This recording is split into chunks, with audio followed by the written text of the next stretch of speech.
In our last episode, we talked about fresh starts, those moments when life gives us a chance to begin again. And if you joined our awareness series, you may remember we discussed paying attention and becoming more intentional. Today, we're stepping out onto the balcony of our lives and asking one simple question. What are we really doing? We're going to be taking inventory and looking at how we move through our days, the words we use, the patterns we repeat, and what they quietly tell us. Because before you move forward, you need to know what you're starting with. By the end of this podcast, you'll begin seeing yourself through a different lens, a lens that lets you stop spinning your wheels and make wiser choices. This is a Karen Schaal Podcast where we expand the mind and grow the heart. I'm Karen Schaal. Let's get started.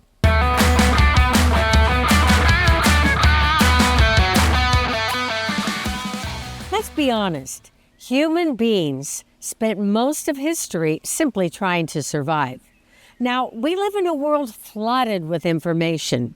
Some estimates suggest we encounter more data in a single day than people centuries ago did in a lifetime.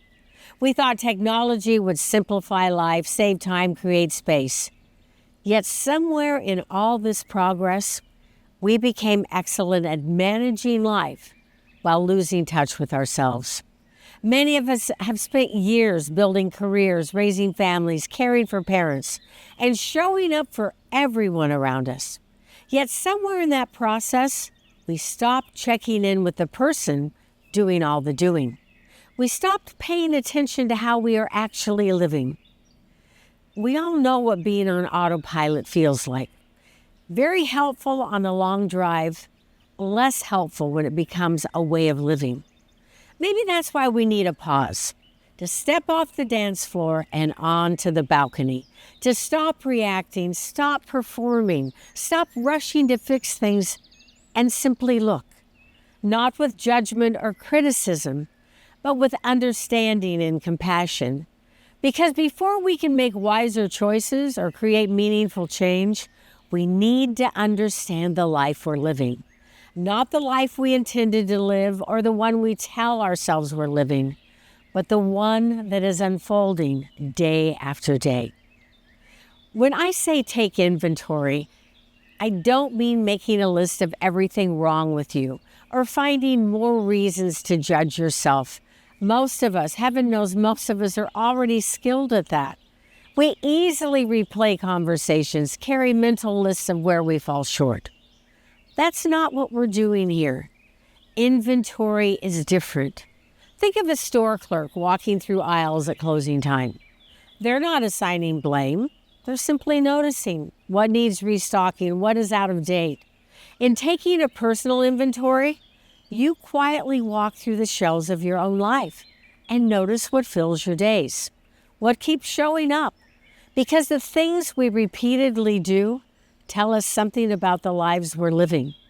Maybe you notice you spend so much time caring for others that somewhere along the way, you stop noticing yourself. These observations are clues, and that matters because we cannot change what we do not see. We cannot create a fresh start while remaining strangers to ourselves. The balcony gives us perspective. Down on the dance floor, life feels loud and fast. We're moving, reacting, responding, trying to keep up.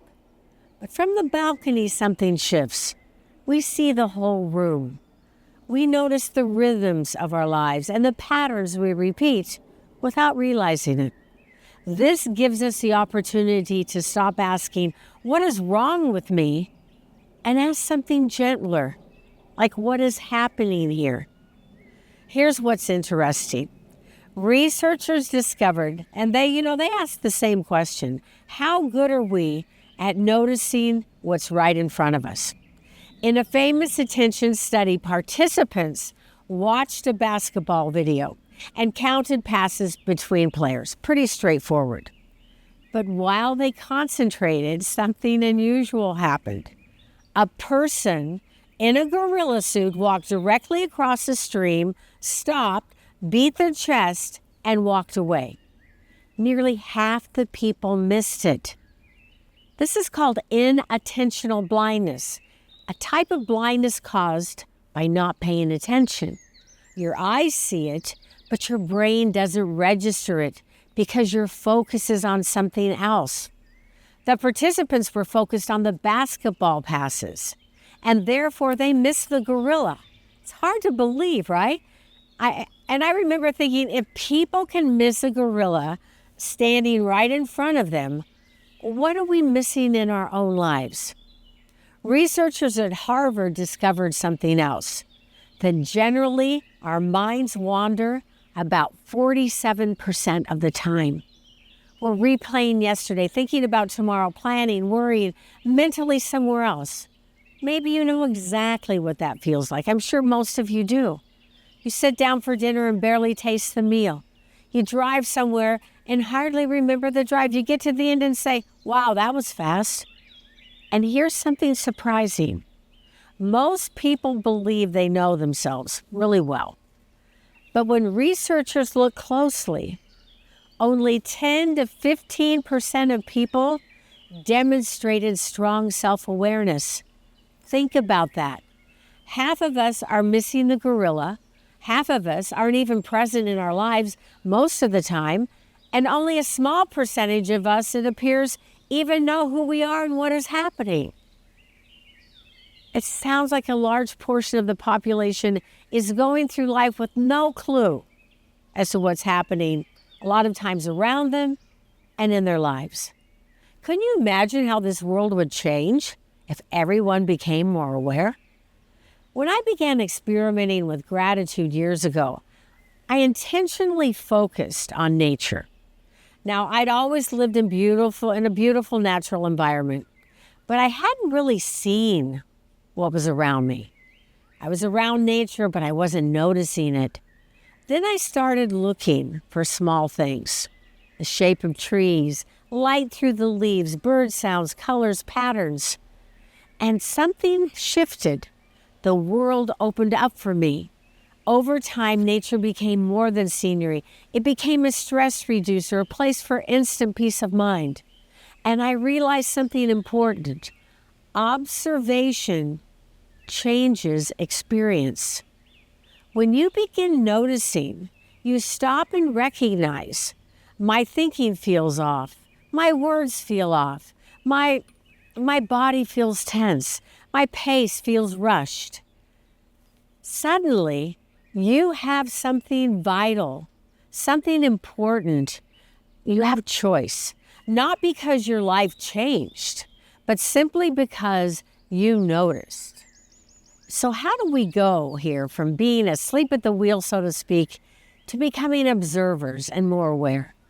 Observation is not complicated. Start by choosing one area of your life to observe for a single day. Check out how your energy is, your reactions, your thoughts, how your body responds in certain situations. You might decide today I'm observing when I feel tense, or today I'm noticing what gives me energy. As you move through your day, simply pause and pay attention. When you wake up, ask yourself, how do I feel before my day actually begins? Not why should I feel or what should I feel or what I need to do. Simply observe the moment. Notice the small shifts. Your shoulders might tighten before a conversation. You may feel lighter after being inside. You may find yourself reaching for your phone every time there's silence. This is taking inventory. This is gathering pure and honest information about you. This is where journaling becomes crucial. If we only observe in our minds, the insight disappears quickly. But when you write it down, you begin to see patterns. A journal does not need to be complicated. You can have a small notepad, or you can speak into your phone. At day's end, you can write 3 simple things: what I noticed, what I felt. And what is this showing me? What is this telling me? That's it. Your goal is not a perfect essay. You're creating a record of your own life. Over time, these notes become a mirror. You may see which environment supports you, which habits scatter you, which emotions you avoid, and what your inner life has been trying to communicate to you all along. A day of observation might look like this. Morning, check in with your body and mood. Afternoon, notice what situations shift your energy. Evening, how are you feeling at the end of the day? And then write a few honest lines about what stood out. And you can do what I said before with just one thing. What are your words sounding like throughout the day? How are you speaking with your loved ones? How are you speaking with people you meet in social situations, your coworkers? And then comes the shift. What matters here, instead of asking what is wrong with me in all of this, you ask, what is this teaching me? Observation, this information gives us space. Journaling gives us evidence. Together they help us respond with awareness rather than reacting. And as you practice this, be gentle with yourself. You're not looking again for perfection of any kind. You're learning to become a compassionate witness to your own life. And hey, remember the gorilla. I think most of us think, well, that wouldn't happen to me, of course. I would see the gorilla. Let the gorilla remind you to step back, get up on that balcony and observe. We are too special of people not to know what is happening in our lives. I hope you found this material useful. And if it resonated with you, please like, subscribe, and be a friend and share it with those you care about. Thanks for being here, everybody. This is a Karen Schaal Podcast where we expand the mind and grow the heart. Take care, everybody. Bye-bye.